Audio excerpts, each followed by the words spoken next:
Hi, ഞാൻ doctor Sooraj. ഞാൻ ഗൈനക്കോളജിസ്റ്റാണ്. നിങ്ങളിൽ കുറച്ച് പേർക്കെങ്കിലും എന്നെ അറിയുമായിരിക്കും. ഇപ്പോൾ എൻ്റെ ഒപ്പം വന്നിരിക്കുന്നത് ഡോക്ടർ അഞ്ജന, എൻ്റെ വൈഫാണ്. ഞങ്ങളൊരു പുതിയൊരു ഇനീഷ്യേറ്റീവുമായിട്ടാണ് വന്നിരിക്കുന്നത്. ഒരു പുതിയ പോഡ്കാസ്റ്റ് സീരീസ്, നമ്മുടെ ഗൈനക്ക് ടോപ്പിക്കിൽ ഒരു പോഡ്കാസ്റ്റ് സീരീസ് തുടങ്ങാനുള്ള ഒരു ഉദ്യമമായിട്ടാണ് ഞങ്ങളിന്ന് വന്നിരിക്കുന്നത്. അഞ്ജന, എന്താണ് നമുക്കിന്ന് ഡിസ്കസ് ചെയ്യാൻ പറ്റിയ ടോപ്പിക്ക്? ഒരുപാട് പേർക്ക് കൺഫ്യൂഷൻസ് ഉള്ളതും എന്നാൽ സോഷ്യൽ മീഡിയയിലൊന്നും അധികം ഡിസ്കസ് ചെയ്യാത്തതുമായിട്ടുള്ളൊരു ടോപ്പിക്കാണ് പ്രഗ്നൻസി സമയത്തുള്ള യൂട്രസിൻ്റെ ബലക്ഷയം അഥവാ സെർവൈക്കൽ ഇൻസഫിഷ്യൻസി. അതിനെപ്പറ്റി ഡിസ്കസ് ചെയ്താലോ? ഓക്കെ, അപ്പോൾ അഞ്ജന പറഞ്ഞ പോലെ നമുക്ക് അതിനെക്കുറിച്ച് തന്നെ ആദ്യം ഡിസ്കസ് ചെയ്യാം. സെർവൈക്കൽ ഇൻസഫിഷ്യൻസി എന്ന് പറയുന്ന ഗർഭപാത്രത്തിൻ്റെ ബലക്കുറവാണ്. അത് 12 ആഴ്ചയിൽ ഗർഭപാത്രത്തിനുണ്ടാകുന്ന ബലക്കുറവിനാണ് സെർവൈക്കൽ ഇൻസഫിഷ്യൻസി എന്ന് പറയുന്നത്.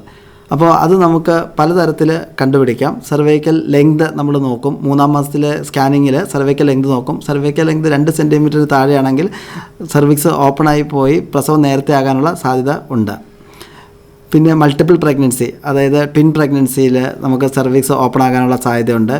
പിന്നെ ഇങ്ങനൊരു ഹിസ്റ്ററി ഉള്ളവർ, അതായത് ഡെലിവറി നേരത്തെ ഡേറ്റ് തികയാതെയുള്ള പ്രസവം, 5-ാം മാസമുള്ള അബോർഷൻ, അങ്ങനെയൊക്കെയുള്ള കേസുകളിൽ സർവിക്സിൻ്റെ ബലക്കുറവാണ് അത് ഓപ്പണായി വരാനുള്ള കാരണം. റെക്കറൻറ്റ് അബോർഷൻസിൻ്റെ ഒരു റീസൺ സർവൈക്കൽ ഇൻസഫിഷ്യൻസിയാണ്. ഈ സർവൈക്കൽ ഇൻസഫിഷ്യൻസി നമുക്ക് പ്രിവെൻറ്റ് ചെയ്യാൻ പറ്റത്തില്ലേ?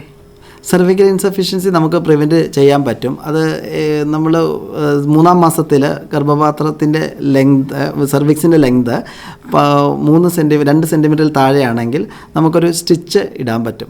അതിനാണ് നമ്മൾ സർവൈക്കൽ സ്റ്റിച്ച് എന്ന് പറയുന്നത്. സർവൈക്കൽ സർക്ലേജ് അല്ലെങ്കിൽ സർവൈക്കൽ സ്റ്റിച്ച് എന്ന് പറയും.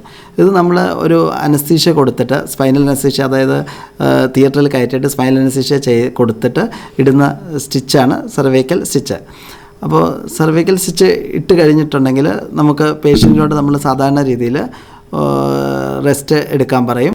പിന്നെ ഈ സ്റ്റിച്ച് നമ്മൾ എടുക്കുന്നത് 37 ആഴ്ച ആകുമ്പോഴാണ് സ്റ്റിച്ച് എടുക്കുന്നത്. 37 ആഴ്ച ആകുമ്പോഴേക്കും കുട്ടിയുടെ വെയിറ്റ് ഏകദേശം ഒരു 2.5 മുകളിൽ തൂക്കം കാണും. പലർക്കുള്ള കൺസേൺ എന്താണെന്ന് വെച്ചിട്ടുണ്ടെങ്കിൽ ഈ സർവൈക്കൽ സ്റ്റിച്ച് ഇട്ട എല്ലാവർക്കും സിസേറിയൻ വേണ്ടി വരുമോ എന്നുള്ളൊരു കൺസേൺ എല്ലാവർക്കും കാണാറുണ്ട്. അല്ല, അതൊരു തെറ്റായ ധാരണയാണ്. എല്ലാ ആൾക്കാർക്കും സിസേറിയൻ്റെ ആവശ്യം വരാറില്ല. നമ്മൾ ഇത് സ്റ്റിച്ച് അഴിക്കുമ്പോൾ തന്നെ പലരുടെയും ഗർഭപാത്രം ഓപ്പൺ ആകും. ശരിക്കും ഒരു ഇൻസഫിഷ്യൻസി ആണെങ്കിൽ പലപ്പോഴും ഗർഭപാത്രം ഓപ്പൺ ആകുകയും ചെയ്യും. സാധാരണ ഡെലിവറിക്ക് പോകാനുള്ള സാധ്യത കൂടുതലുമുണ്ട്. പക്ഷേ മറ്റു ചില കാരണങ്ങളാൽ, ഇപ്പോൾ കുട്ടിയുടെ പൊസിഷൻ തിരിഞ്ഞ് കിടക്കുകയാണെങ്കിൽ, ബ്രീച്ച് പൊസിഷനാണ് കിടക്കുന്നുണ്ടെങ്കിൽ, അല്ലെങ്കിൽ പ്ലസൻ്റയുടെ പൊസിഷൻ താഴെയാണെങ്കിൽ, അങ്ങനെയുള്ള ഇൻഡിക്കേഷനിൽ മാത്രമേ നമ്മൾ ഓപ്പറേഷനിലേക്ക് പോകേണ്ട ആവശ്യമുള്ളൂ. അല്ലെങ്കിൽ നമുക്ക് നോർമൽ ഡെലിവറിക്ക് വെക്കാവുന്നതാണ്. ശരി.